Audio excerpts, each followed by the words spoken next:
Hi hello ನಮಸ್ಕಾರ ವೀಕ್ಷಕರೇ, ಮತ್ತೊಂದು ವಿಡಿಯೋಗೆ ಸ್ವಾಗತ. ನಟ ದರ್ಶನ್ ಅವರ ಕುಟುಂಬದಿಂದ ದೂರವಾದ್ರ ಧನ್ವೀರ್ ಅವರು. ವೀಕ್ಷಕರೇ, ನಮಗೆಲ್ಲರಿಗೂ ಗೊತ್ತಿರುವಂತಹ ಸಾಮಾಜಿಕ ಜಾಲತಾಣದಲ್ಲಿ ಚರ್ಚೆ ಆಗುತ್ತಿರುವಂತಹ ವಿಷಯದಲ್ಲಿ ನಟ ದರ್ಶನ್ ಅವರ ಕುಟುಂಬದಿಂದ ಧನ್ವೀರ್ ಅವರು ದೂರವಾಗಿದ್ದಾರೆ ಎಂದು ಹೇಳಲಾಗುತ್ತಿದೆ.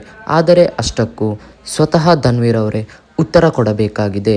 ಅಷ್ಟೇ ಅಲ್ಲದೆ ನಟ ಧನ್ವೀರ್ ಅವರು ಯಾವಾಗಲೂ ವಿಜಯಲಕ್ಷ್ಮಿ ದರ್ಶನ್ ಅವರ ಕುಟುಂಬದವರ ಜೊತೆ ಹಲವಾರು ದೇವಸ್ಥಾನದಲ್ಲಿ ಹಾಗೂ ನಟ ದರ್ಶನ್ ಅವರನ್ನು ಜೈಲಿನಲ್ಲಿ ಭೇಟಿಯಾಗಲು ಹೋಗುತ್ತಿದ್ದರು.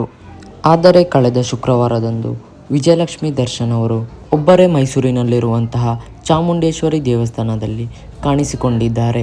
ಅಷ್ಟಕ್ಕೂ ಧನ್ವೀರ್ ಅವರು ಇವರ ಜೊತೆ ಹೋಗದೇ ಇರಲು ಕಾರಣವೇನೆಂದು ಇದೀಗ ನೆಟ್ಟಿಗರು ಕೇಳುತ್ತಿದ್ದಾರೆ. ಹಾಗೆಯೇ ನಟ ಧನ್ವೀರ್ ಅವರು ಕೂಡ ನಿನ್ನೆಯಷ್ಟೇ ನಂಜನಗೂಡಿನ ದೇವಸ್ಥಾನದಲ್ಲಿ ಕಾಣಿಸಿಕೊಂಡಿದ್ದಾರೆ. ಅಷ್ಟಕ್ಕೂ ನಟ ಧನ್ವೀರ್ ಅವರು ದರ್ಶನ್ ಅವರ ಕುಟುಂಬದ ಜೊತೆಗೆ ಮನಸ್ತಾಪ ಬಂದಿದೆ ಎಂದು ಹೇಳಲಾಗುತ್ತಿದೆ. ವೀಕ್ಷಕರೇ, ಇದರ ಬಗ್ಗೆ ನಿಮ್ಮ ಅನಿಸಿಕೆ ಏನೆಂದು ತಪ್ಪದೇ ಕಮೆಂಟ್ ಮೂಲಕ ತಿಳಿಸಿ.